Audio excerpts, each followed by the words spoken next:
Octavia Butler writes, "In order to rise from its own ashes, a phoenix first must burn.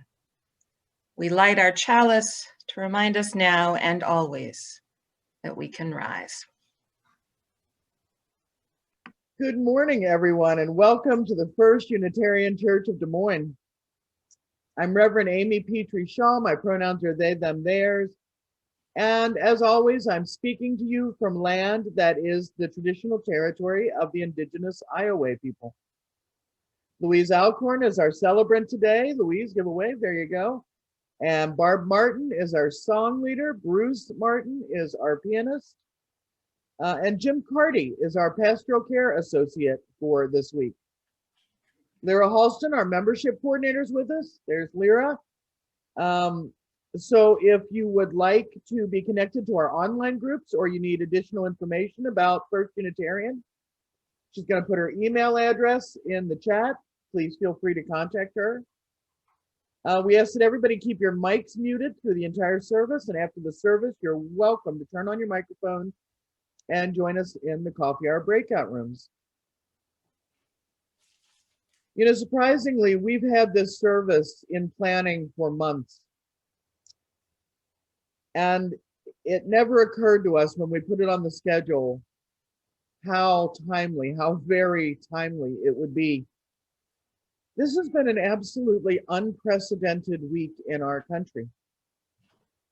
For the first time in 200 years, our Capitol building was invaded by a hostile force. It's at times like these that Octavia Butler's words in the parable of the talents, written in 1998, they seem absolutely eerily prophetic. Choose your leaders with wisdom and forethought. To be led by a coward is to be controlled by all that the coward fears. To be led by a fool is to be led by the opportunists who control the fool. To be led by a thief is to offer up your most precious treasures to be stolen. To be led by a liar is to ask to be lied to. To be led by a tyrant is to sell yourself and those you love into slavery. Beware, ignorance protects itself. Ignorance promotes suspicion. Suspicion engenders fear. Fear quails, irrational and blind, or fear looms defiant and closed. Blind, closed, suspicious, afraid, ignorance protects itself. And protected, ignorance grows. Welcome to this community where we value wisdom and knowledge and acceptance rather than willful ignorance, fear, or suspicion.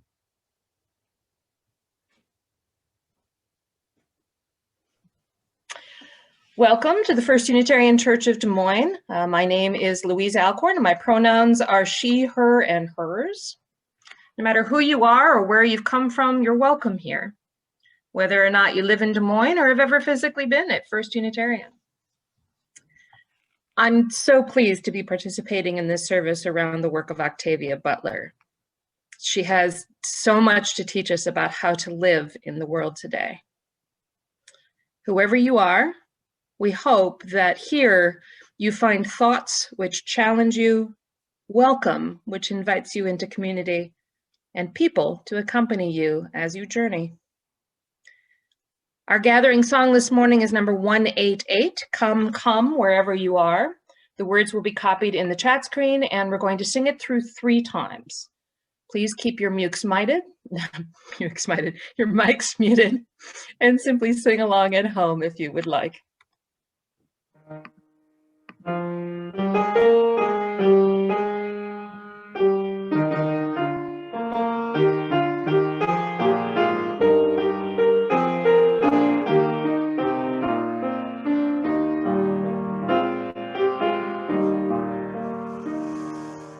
Come, come, whoever you are, wanderer, worshiper, lover of leaving, ours is no caravan of despair. Come yet again, come, come, whoever you are, wanderer, worshiper, lover of leaving, ours is no caravan of despair. Come yet again, come, come, whoever you are, wanderer, worshiper, lover of leaving, ours is no caravan of despair. Come yet again, come.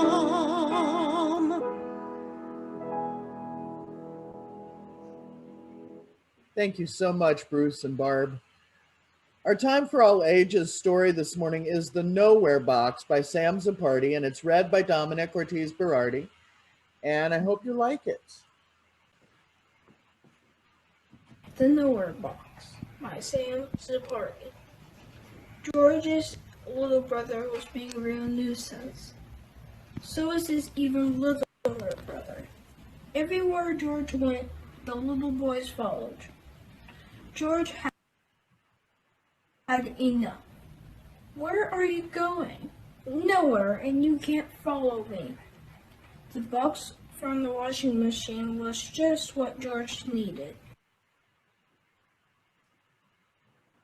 In no time, he was ready for his escape. George pressed a button. It was nowhere.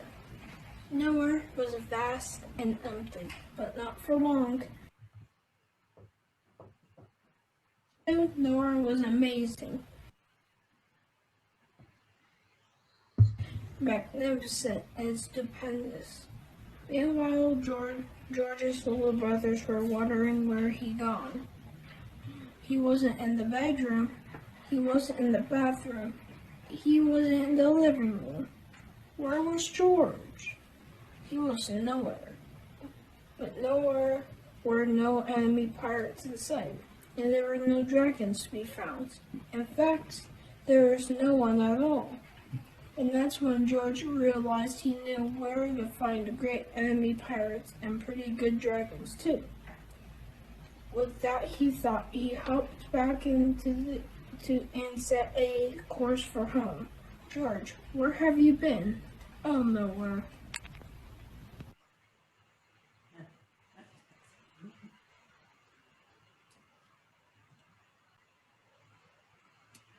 Thank you so much, Dominic. I love that book. We've got a brief spotlight today, and our spotlight video is from Johnny Alcivar at Proteus, which is one of the Central Iowa Immigrant Support Coalition's member organizations. The figures he's going to cite are pre-Thanksgiving totals, and they don't include the last 2 months of 2020. So there's a very brief video that we're going to share. And if you hang on just a minute, I will get that up.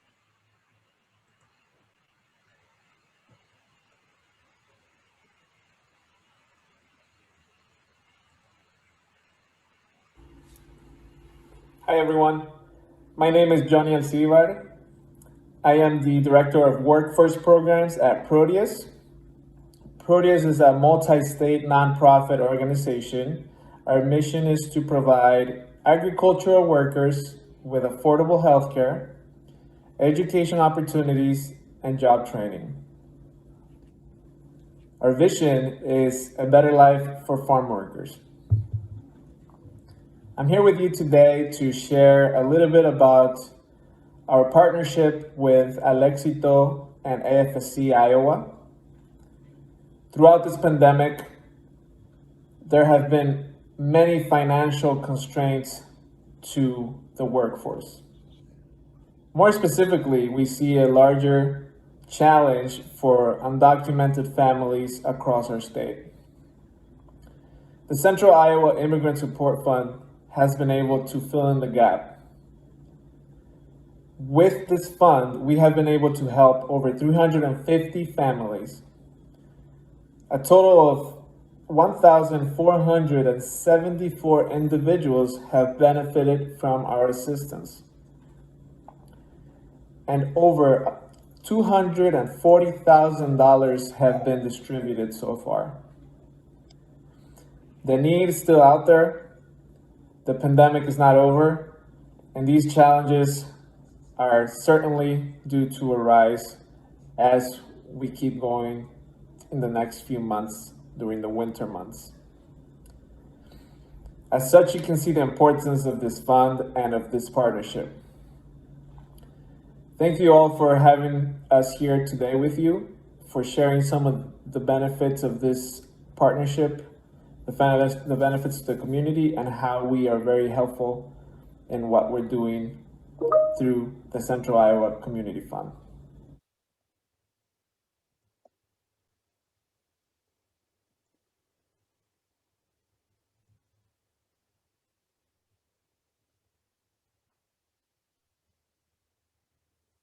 Our offering story today is done with my normal deep gravity.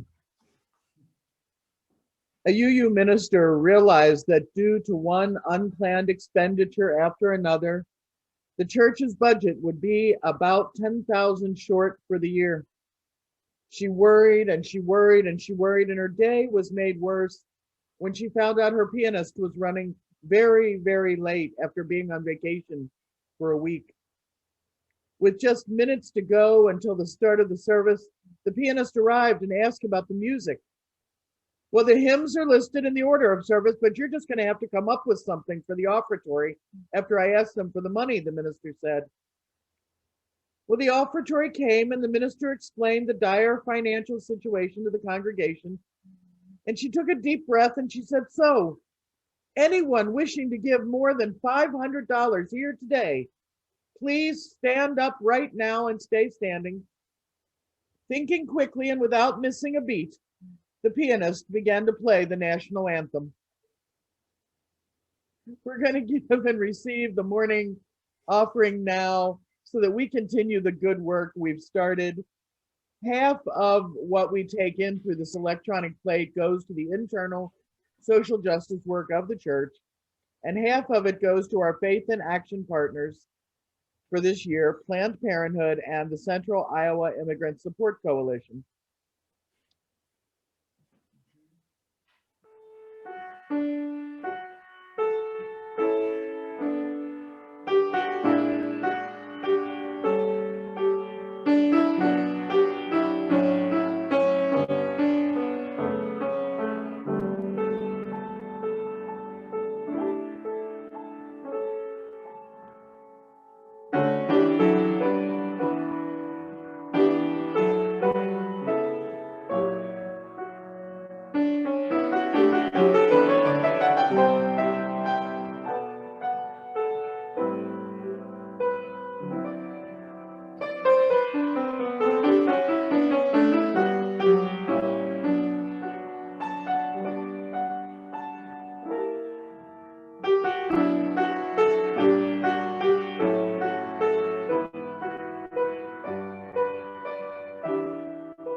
Thank you so much, Bruce. That was lovely. And thank each and every one of you for the gifts and the talents and for everything that you give to this church and to your community. As you use, one of the greatest joys we have as a community is to select our own leaders, our own board of trustees, and to call them out from among us to serve as our voice. Together as a community, we empowered them to represent us, and your board for this year is made up of those that you as a congregation selected to represent your interest and to speak them into the wider UU community and the world. No organization selects those people for you. As members of a free faith, we alone call out from among us those who will be asked to lead. And I'd like to introduce to you this year's board. I'm going to bring up the screen now. Give me just a moment to bring this up.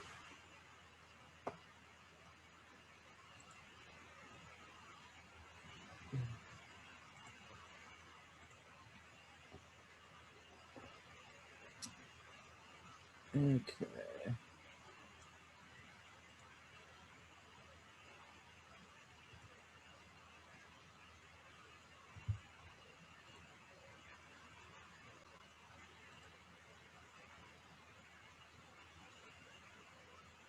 Lyra, is it showing the right screen? Okay.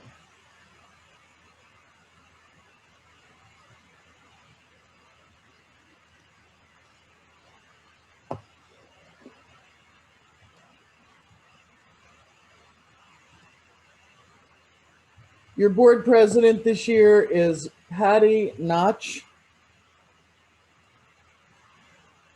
Greg Nichols is vice president.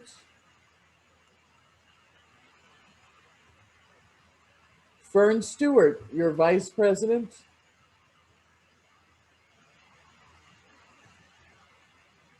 Andrea Lemieux is a board member at large. Sarah Jensen, board member at large. Scott Emma Sinclair, board member at large. Past president Sue Huber, this is her last year on the board. Board member Michael Lauer, member at large. And board member Heidi Maniter, board member at large.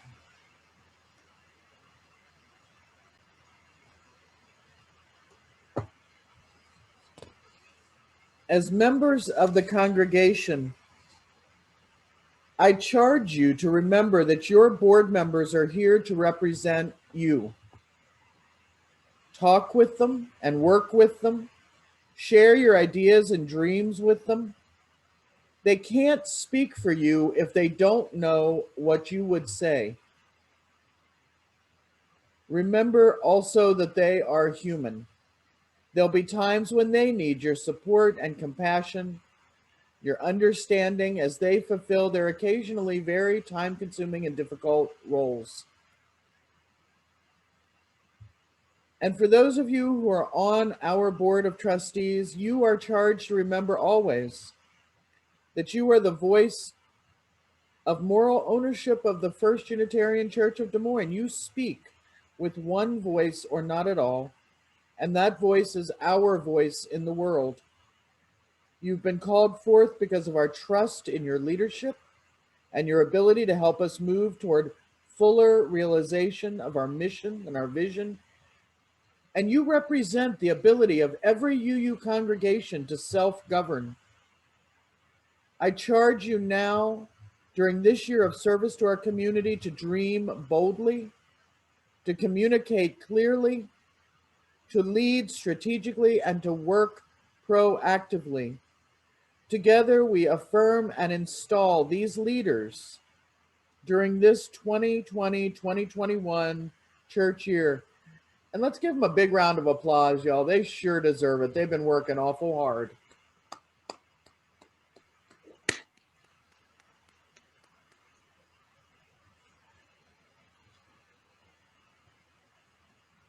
One of the nicest and best things that we can do as a community is to be there for one another. Because the church isn't the building, it is the community, it's the people. And as a community of human hands and human hearts, we come together here to share. We share the good, we share the bad. We support each other when it's tough, and we laugh with each other when it's wonderful. We've had some joys and sorrows sent in this week.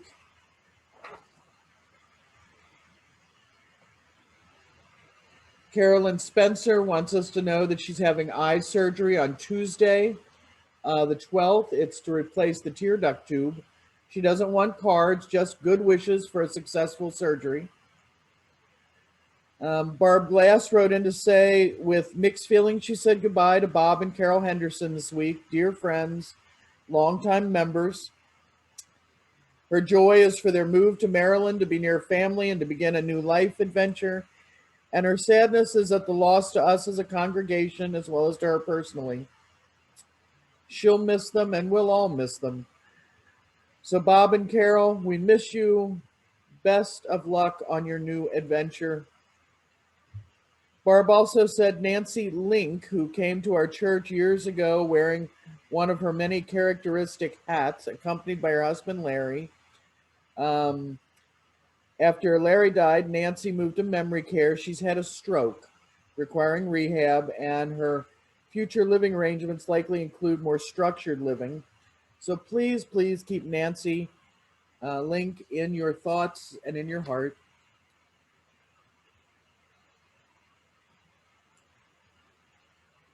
Please hold in your thoughts and your prayers and in your love U.S. Capitol Police Officer Brian D.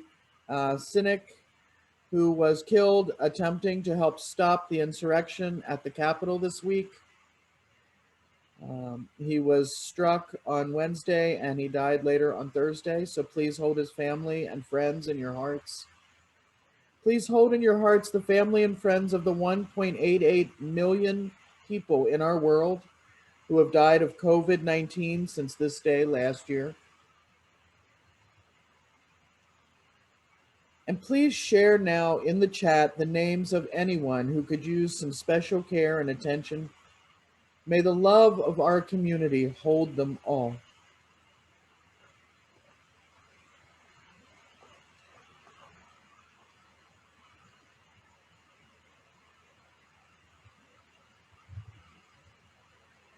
May the light of our community shine on all the broken places in the world.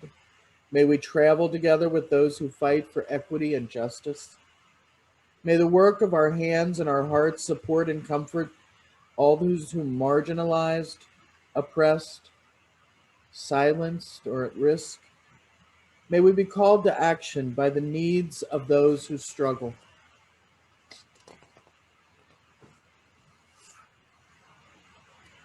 May those who are grieving be comforted. May you be comforted.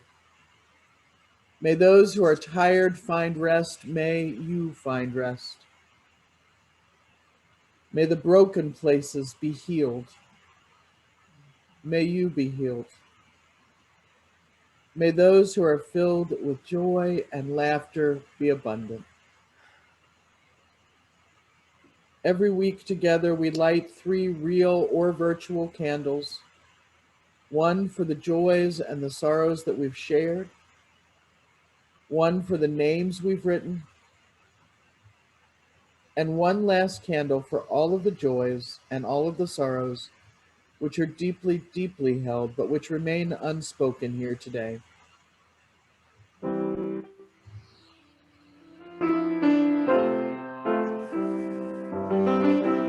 Comfort me, comfort me, comfort me, oh my soul. Comfort me, comfort me, comfort me, oh my soul.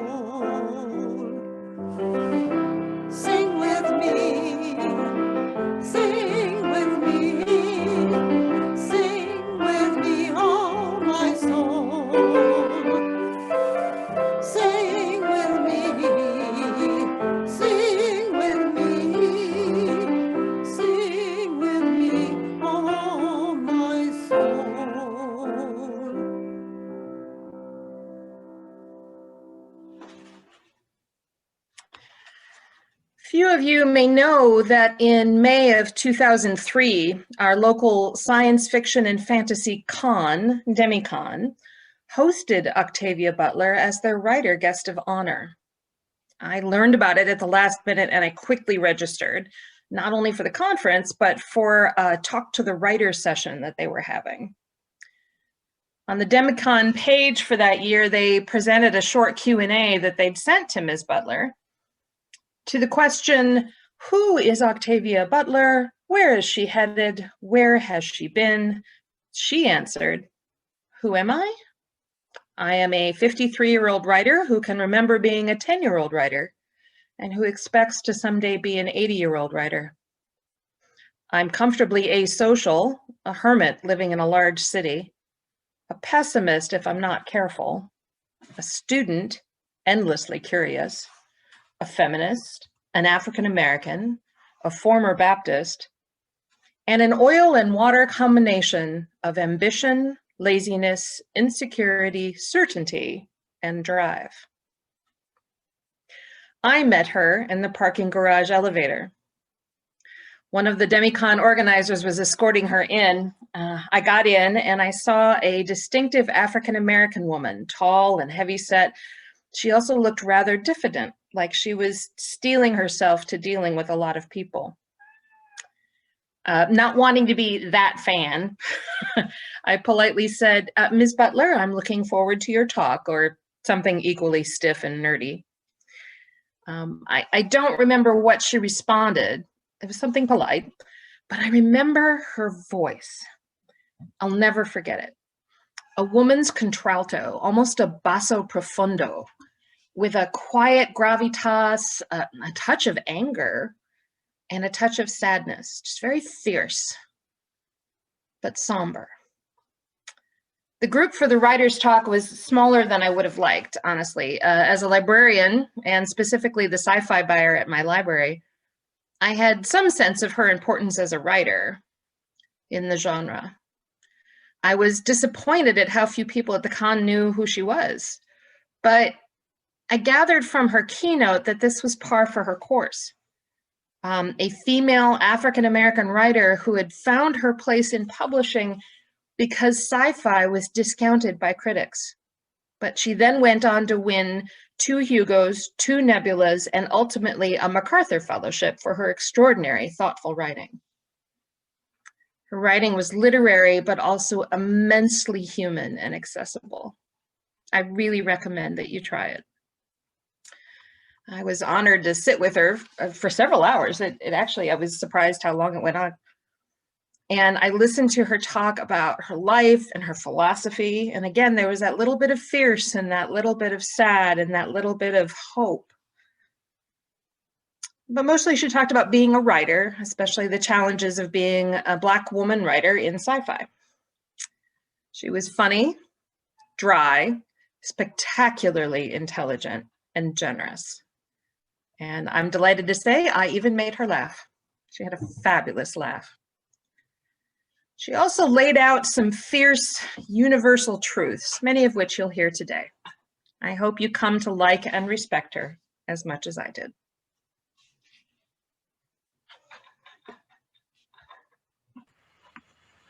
Thank you, Louise. These are some words from Octavia Butler in Parable of the Sower. She writes, "The child in each of us knows paradise. Paradise is home, home as it was, or home as it should have been. Paradise is one's own place, one's own people, one's own world, knowing and known, perhaps even loving and loved. Yet every child is cast from paradise into growth and new community, into vast, ongoing change." Holding these words in mind, and I'm going to put them in the chat, please join me in 3 minutes of silent thought, meditation, or prayer.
This reading is from 5 Things Octavia Butler Can Teach Us in a Time of COVID-19 by Tamisha Tyler for Culture Magazine.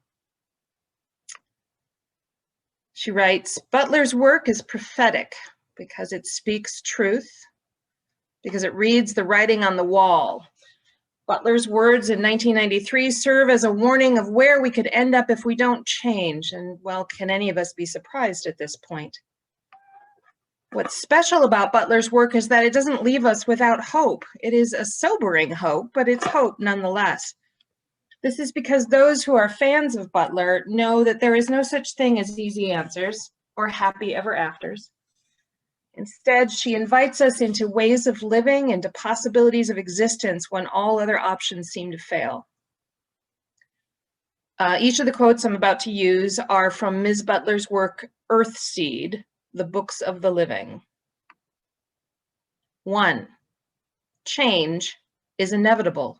Adapt. All that you touch, you change. All that you change, changes you. The only lasting truth is change.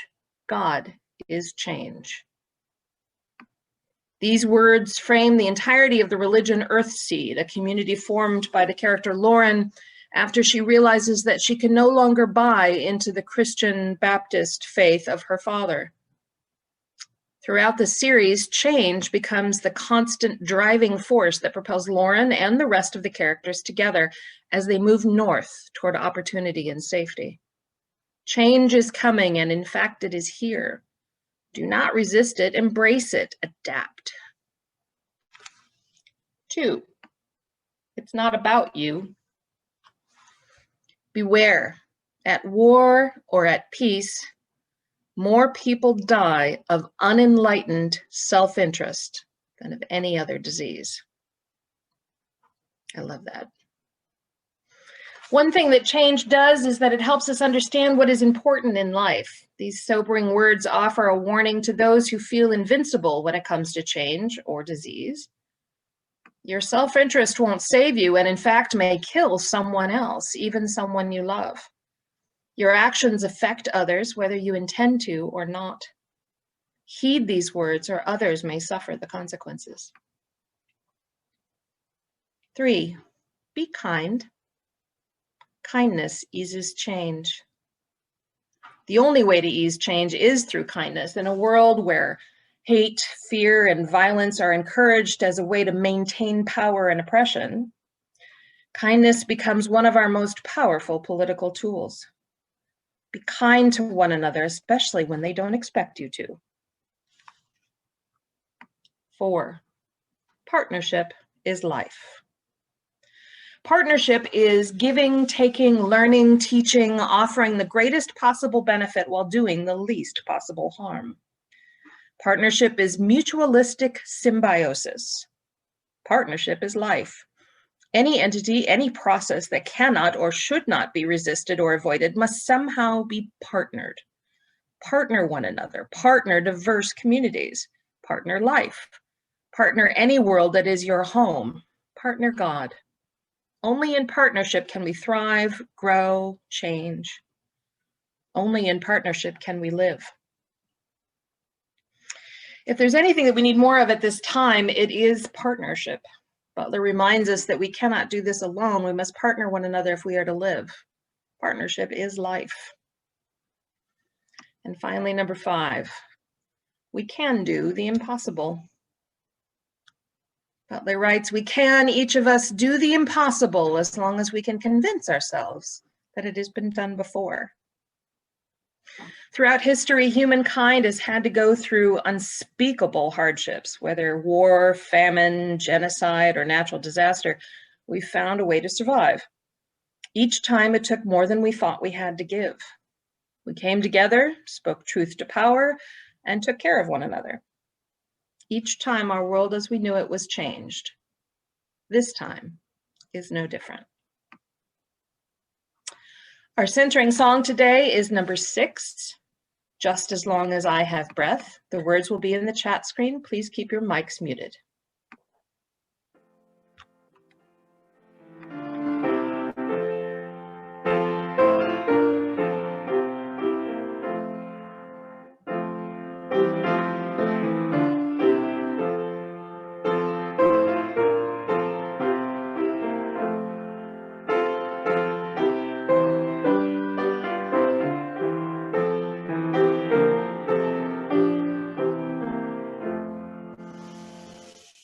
Just as long as I have breath, I must answer yes to life. Though with pain I made my way, still with hope I meet each day.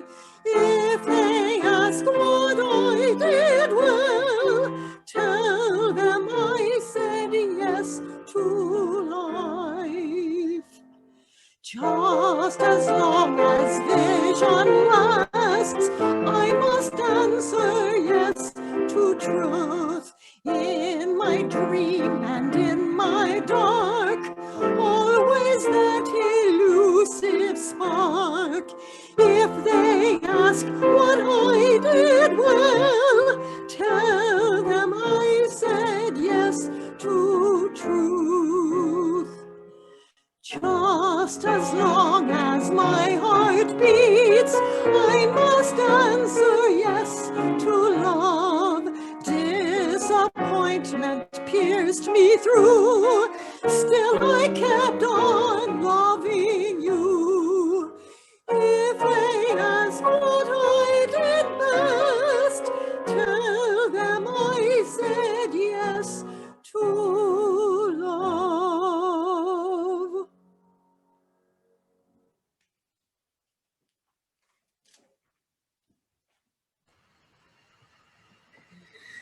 I want you all to think for a minute about the year 1998. 1998.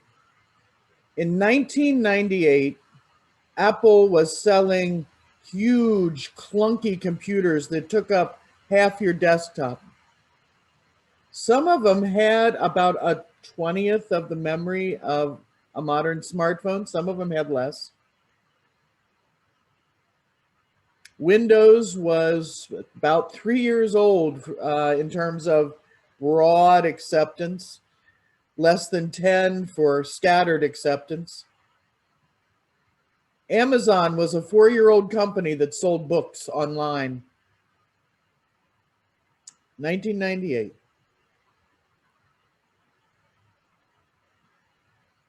Hepzibah Anderson writes, "It's campaign season in the US, and a charismatic dark horse is running with the slogan, 'Let's make America great again.' According to his opponent, he's a demagogue and a rabble-rouser, a hypocrite. He accuses, without grounds, whole groups of people of being rapists and drug dealers. How much of this rhetoric he actually believes and how much he spouts just because he knows the value of dividing in order to conquer and rule is at once debatable and increasingly beside the point. Now, you might think this sounds very familiar and that I'm bringing politics into a church. I am not. The character in question is Octavia Butler's Texas Senator Andrew Steele Jarrett, the fictional presidential candidate who storms to victory in her 1998 science fiction novel, The Parable of the Talents. Butler wrote that Jarrett insists on being a throwback to some earlier simple time. Now does not suit him. Religious tolerance does not suit him. The current state of the country does not suit him. He wants to take us all back to some magical time when everyone believed in the same God, worshipped him in the same way, and understood that their safety in the universe depended on completing the same religious rituals and stomping anyone who was different.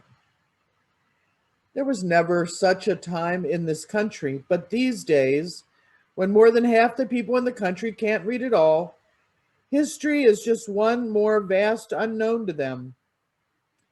Butler said Jarrett's supporters have been known now and then to form mobs and burn people for being witches. Witches! In 2032. Jarrett's people have been known to beat or drive out Unitarians, for goodness sake. Jarrett condemns the burnings, but does so in such mild language that his people are free to hear what they want to hear.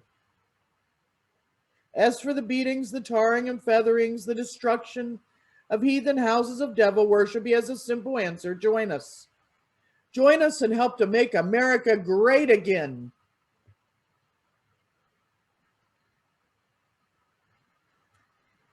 In a column in the New Yorker, Abby Aguirre writes, Parable of the Talents starts in 2032. The oppression of women has become extreme. Various forms of indentured servitude and slavery are common. People are addicted to designer drugs, but also to these things called dream masks that generate virtual fantasies as guided dreams. News comes in the form of news bullets, which tell us all that we need to know in flashy pictures and quick, witty, verbal 1-2 punches. 25 or 30 words are supposed to be enough in a news bullet to explain a war or an unusual set of Christmas lights.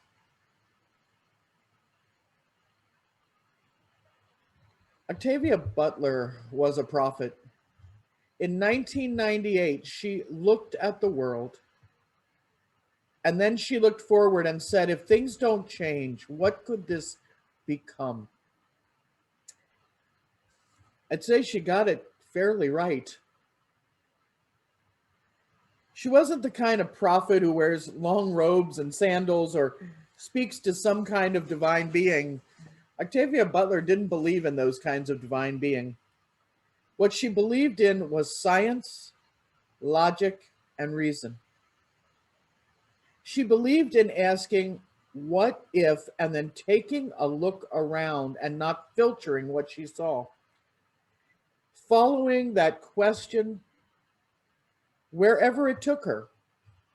She believed in the human ability to make change, and she wrote not to discourage us, but to call out the best in our ability to cause better outcomes.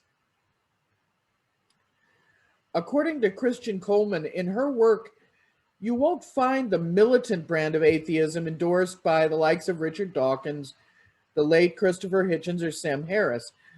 Butler's atheism was never a rabid middle finger flipped at organized religion.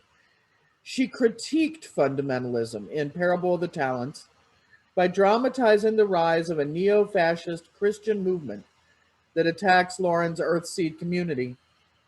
But Butler never demonized faith. Instead, her empathetic brand of secularism called for tolerance, long-term collaboration, those partnerships Louise was talking about, and the embrace of multiculturalism. So her eyes may not have been watching God, but they were watching the stars. Octavia Butler was an Afrofuturist, a womanist, a Black queer science fiction writer who died in 2006 at the age of 58 after a fall from a stroke. She started writing at 10 and by her death had won multiple Hugo and Nebula Awards, the first Black woman to do so for science fiction. She was the very, very first science fiction writer awarded the MacArthur Foundation Genius Fellowship. Her earliest books explore what it means to be human. They looked power and oppression and human aggression and exactly what it might take to turn our angry human race into something better. When interviewers asked her about this, Butler said her view of humanity was inherently flawed. Humanity is inherently flawed by an innate tendency toward hierarchical thinking, which leads to intolerance, violence, and, if not checked, the ultimate destruction of the species. That was what she centered her thought on, is how do we get away from this idea that some of us are better than some of the rest of us. John R. Pfeiffer notes, in one sense, Butler's fables are trials of solutions to the self-destructive condition in which she finds mankind. And when I read that, I thought, oh my God, he's got it exactly right. What was she doing when she wrote? She wasn't doing empty prophecies. She was testing out solutions to our human problems to see what worked. She was giving us the answers so that we could work backwards to starting how we could get there. She was finding hope, and promise in human agency, human ingenuity, even in the face of destruction. During the last 4 years, much to my surprise, I'm lying, Butler's works have become very popular again, especially Parable of the Sower and its follow-up Parable of the Talents. It feels like prophecy, Monica Coleman writes. Monica is a professor of Africana Studies at the University of Delaware. She's a minister in the AME Church. Monica teaches Unitarian Universalist in some cases. She teaches womanist theology. I had a class partially taught by her. She's amazing. And she said, it feels like prophecy. It feels like she really predicted this. And I think people are reading it now because she was writing about what could happen if we didn't change. She was writing about that, but she was also writing about something else. Longtime fans and scholars hope that the novel's new readers will also resonate with Earthseed, this religion she invented. The premise of the faith presented in all those verses throughout the books is that God isn't some being, God is the state of change. And humans can shape God through forethought and work. And ultimately, the heroine of the book says, Earthseed's destiny is to take root somewhere out there among the stars. Columnist Catherine Post says, the Parable of the Sower didn't strike a chord with our converging crises because of all its insider religious references, or even for its prophetic portrait of our times. Like Earthseed and any religion at its best, it lends hope to a time that's been demoralizing for so many. So what would Butler have made of the present political moment in the U.S.? I don't think she would have been surprised, Dean Tarshia Stanley says. She puts Butler's ability to envision our future down to this deep understanding of human nature. Butler grew up as an outsider. She was Black, she was female, she was queer, she was large. She was always on the outside looking in. It gave her the perspective she needed. And for Dean Stanley, the one lesson to take from Butler's work is hope. World building is huge in her canon. And so there's always hope. Since we built this world, we can build another one.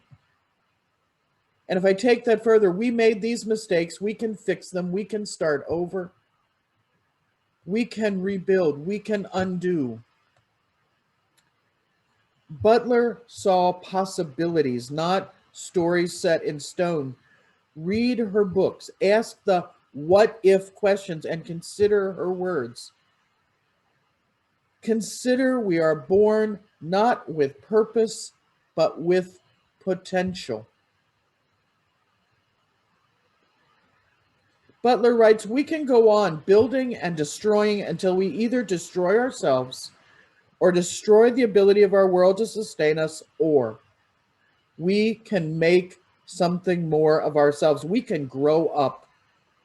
We can leave the nest. We can fulfill the destiny, make homes for ourselves among the stars, and become some combination of what we want to become and whatever our new environments challenge us to become. Our new worlds will remake us as we remake them, and some of the new people who emerge from this will develop new ways to cope. They'll have to. They will break the old cycle, even if it's only to begin a new, different one. It's about learning to live in partnership with one another in small communities, and at the same time working out sustainable partnerships with our environment. It's about treating education and adaptability as the absolute essentials that they are. It's about a lot more than that, but those are the bones. Octavia Butler focused her lens and she gave us those bones. She gave us these stories. She gave us some solutions. Now it's our job to work backwards, to work forwards, to make change, to make God. The child who began writing as a means of escape ended up crafting potent calls to socio-political action that seem ever more pertinent to our survival as a species. The prophet's spoken. Now it's up to us. What will you do with her stories? Thank you all so much for listening, and amen.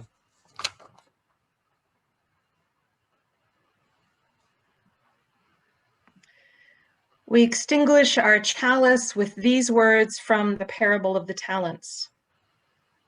Kindness eases change. Love quiets fear. And a sweet and powerful positive obsession blunts pain, diverts rage, and engages each of us in the greatest, the most intense of our chosen struggles.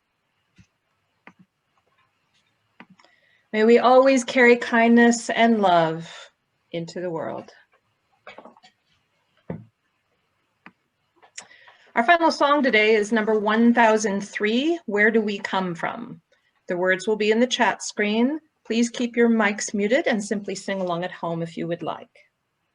Well, it's not a simply sing along. If Bruce will play through the 4 lines, then we will all sing the 4 lines together. And then the 3rd and 4th, or the next 2 times, you can choose whichever line you like, and we'll have some harmony.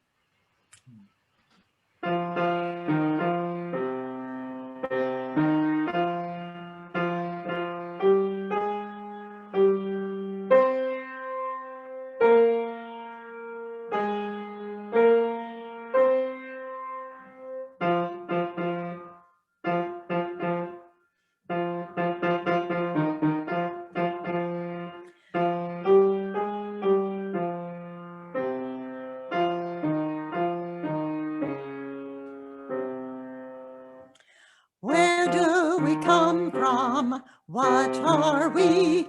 Where are we going? Where do we come from? Mystery, mystery. Life is a riddle and a mystery. Where do we come from? Where are we going? Where do we come from? What are we? Where are we going? Where do we come from? Mystery, mystery. Life is a struggle and a mystery. Where do we come from? Where are we going? Where do we come from? What are we? Where are we going? Where do we come from? Mystery, mystery. Life is a riddle and a mystery. Where do we come from? Where are we going?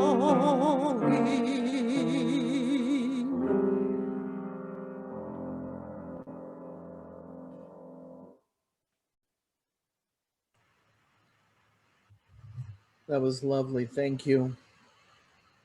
Our service is ending and your service in the world is going to begin again. Peace, ashe, and may it be so. I'm going to play Hymn of Valor, and when it's done, I will break us out into breakout groups. We're going to do slightly smaller breakout groups today, so I'm going to do 3 instead of 2. If you find during any service that you need pastoral care after the service, please feel free to catch me or Lyra or the Pastoral Care Associate for the week, Jim Cardias this week, and speak to them. I can always create an additional breakout room if you need to have somewhere to go with them.